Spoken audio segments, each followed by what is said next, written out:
In this presentation, we will study the rules and conditions of Islamic law pertaining to the pledge property.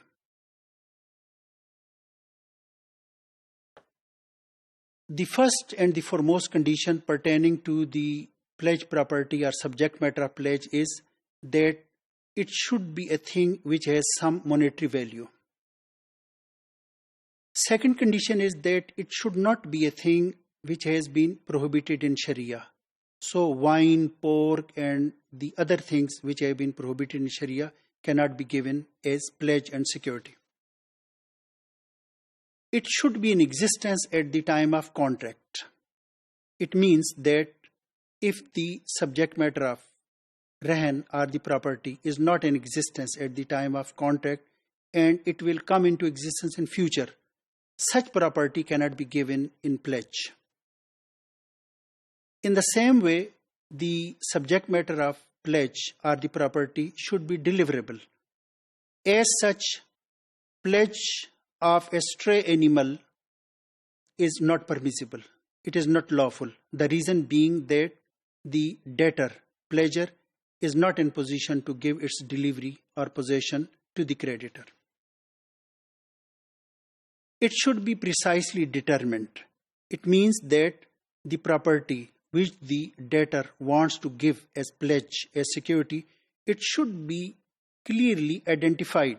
If a person says that I give one of my houses or one of my lands or piece of property which he has not identified as pledge, then such pledge or such rahan would not be permissible. Usufructs of the thing, of property, cannot be given as security or as pledge. For example, if the debtor asks the creditor that you stay in my house for a period of 1 or 2 years and these usufructs, they are the security or collateral, it is not permissible.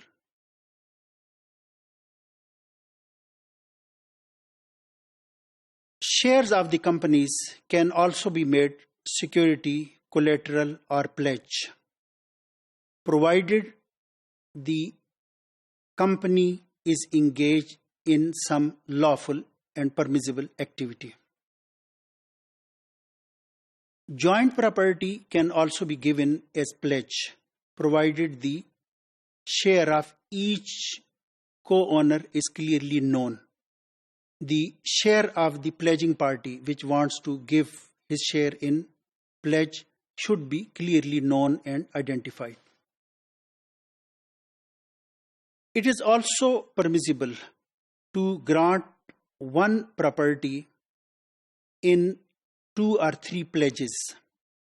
And for example, if a person wants to take loan from bank A and he gives as pledge or as mortgage a property, then he wants to get facility financing or loan from another bank, he can give that property to the second bank, provided the value of the property is sufficient to cover both the loans.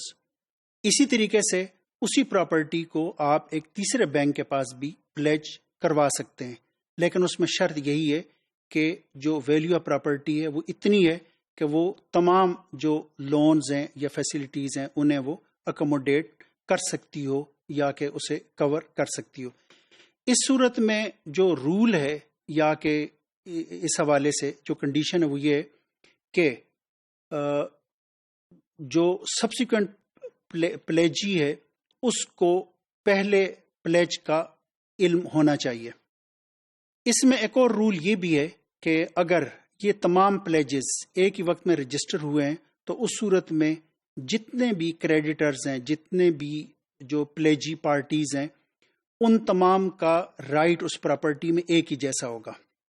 लेकिन ये कि अगर ये registration मुख्तलिफ तारीखों पे हुई है तो जिसके यहाँ पहला प्लेज रजिस्टर हुआ है उसका जो हक है उस प्रॉपर्टी पे वो पहला है सबसे पहले, और उसके बाद दूसरे बैंक का है और उसके बाद तीसरे बैंक का है। तो इस तरीके से हम ये कह सकते हैं कि एक ही प्रॉपर्टी को आप मुख्तलिफ लोन्स, मुख्तलिफ फैसिलिटीज़ या के मुख्तलिफ प्लेजेस में आप दे सकते हैं।